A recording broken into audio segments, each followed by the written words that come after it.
Students, आज की video में हम जो सीखेंगे वो है how to calculate total product, average product and marginal product.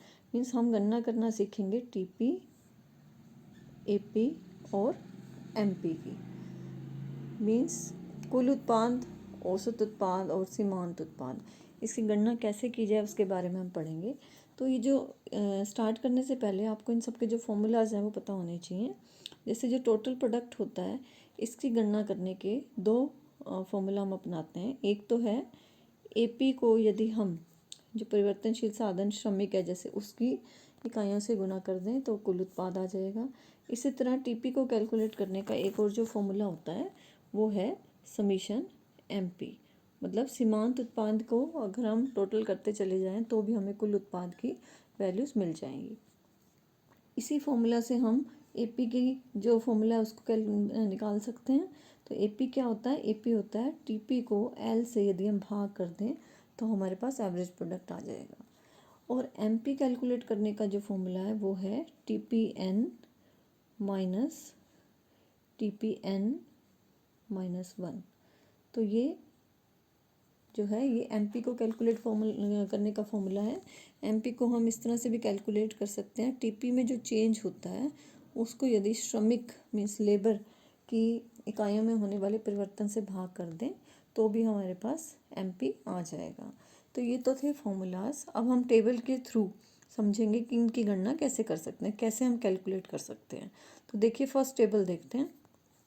तो फर्स्ट टेबल है ये आपके सामने।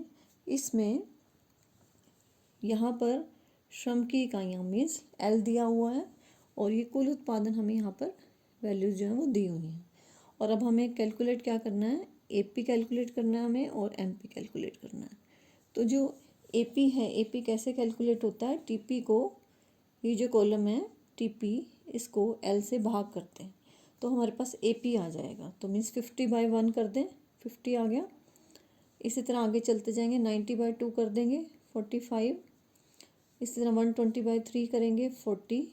इसी तरह से हम क्या करेंगे, इन सभी वैल्यूज़ को कैलकुलेट कर लेंगे तो ये हमारे पास एवरेज प्रोडक्ट जो है वो आ जाएगा। तो ये मैंने सभी वैल्यूज़ आपको कैलकुलेट करके दिखा दी एवरेज प्रोडक्ट की। और इसी तरह से जो एमपी है वो हम कैलकुलेट कर सकते हैं। हम क्या करेंगे, पहली इकाई का तो एमपी 50 रहेगा और दूसरी की कैसे कैलकुलेशन होगी? 90 में से ये 50 माइनस हो गया, 40 आ जाएगा। इसी तरह 120 में से 90 माइनस हो गया, 30 एमपी आ गया। 140 में से 120 माइनस हो जाएगा। तो इस तरह से करते हुए हम क्या करेंगे, एमपी की वैल्यूज़ को भी कैलकुलेट कर लेंगे। तो ये हमने यहाँ सीखा कि यदि टोटल प्रोडक्ट गिवन हो तो हम एपी और एमपी को कैसे कैलकुलेट कर सकते हैं। और एग्जांपल देखते हैं। नेक्स्ट टेबल देखिए। इस टेबल में क्या है? इस टेबल में हमें एमपी गिवन है। तो एमपी यदि गिवन होगा हमें तो कुल उत्पाद हम कैसे कैलकुलेट कर सकते हैं? हमने समीशन एमपी वाला फॉर्मूला जो मैंने आपको बताया था वो लगाना है। तो एमपी फर्स्ट जो इकाई है उसका एमपी क्या है? 20। तो हम यहाँ 20 लिख देंगे। अब क्या है, इस 20 में ये जो 16 है ये ऐड हो जाएगा तो मीन्स 36 आ गया। इसी तरह नेक्स्ट वैल्यू इसमें ऐड होती जाएगी तो हमारे पास एमपी इस तरह से आता जाएगा। 48 में 8 में ऐड हो जाएगा, 56 आ गया। फिर से 56 में 4 ऐड हो गया तो 60 आ गया। 60 में 0 ऐड हुआ तो 60 आ गया। और इस तरह अब ये -4 इसमें ऐड होगा तो मीन्स वैल्यू क्या आ जाएगी? 56। तो इस तरह से हमारे पास जो कुल उत्पादन है वो आ जाएगा। अब कुल उत्पादन आने के बाद एवरेज प्रोडक्ट हम कैलकुलेट कर सकते हैं। 20/1 कर देंगे, 20 आ गया। 36/2 कर देंगे, 18 आ गया। इसी तरह आगे वाली जो वैल्यूज़ हैं वो आप कैलकुलेट कर सकते हैं। तो ये 60/5 किया मैंने, अब 60/6 हो जाएगा और इस तरह 56/7। तो 8 जो है वो हमारे पास औसत उत्पाद आ गया। तो यहाँ हमने बात की यदि सीमांत उत्पादन गिवन हो तो हम कुल उत्पादन कैसे निकाल सकते हैं और औसत उत्पादन कैसे निकाल सकते हैं। एक और एग्जांपल देखते हैं इसी तरह का। इस एग्जांपल में जो औसत उत्पादन है वो दिया हुआ है और हमें कुल उत्पादन और सीमांत उत्पादन कैलकुलेट करना है। तो इस स्थिति में क्या होगा, कुल उत्पादन कैसे कैलकुलेट होगा कि यदि हम AP को L से मल्टीप्लाई करते हैं तो हमारे पास कुल उत्पादन आ जाएगा। TP का ये फॉर्मूला भी मैंने आपको बताया था। तो 5 गुना 1 तो 5 आ गया। ये 6/6 इंटू 2 कर देंगे 12। तो इस तरह से क्या है, हम कुल उत्पादन की जो वैल्यूज़ हैं उनको कैलकुलेट कर लेंगे। तो ये हमारे पास जो कुल उत्पादन का कॉलम है ये कंप्लीट हो जाएगा। 5 इंटू 6 कर दिया, 7 इंटू 4 कर दिया, तो ये क्या है, ये हमारे पास कुल उत्पादन आ गया। अब इसी बेसिस पर सीमांत उत्पादन कैलकुलेट हो जाएगा। TPN माइनस TPN माइनस 1 ये फॉर्मूला हमने किया था। तो सीमांत उत्पादन पहली इकाई का 5, फिर है 12 में से 5 माइनस हो गया 7, 21 में से 12 माइनस हो गया। इस तरह से हम क्या करेंगे, जो ये वैल्यूज़ हैं इनको कैलकुलेट कर लेंगे। आगे देखते हैं।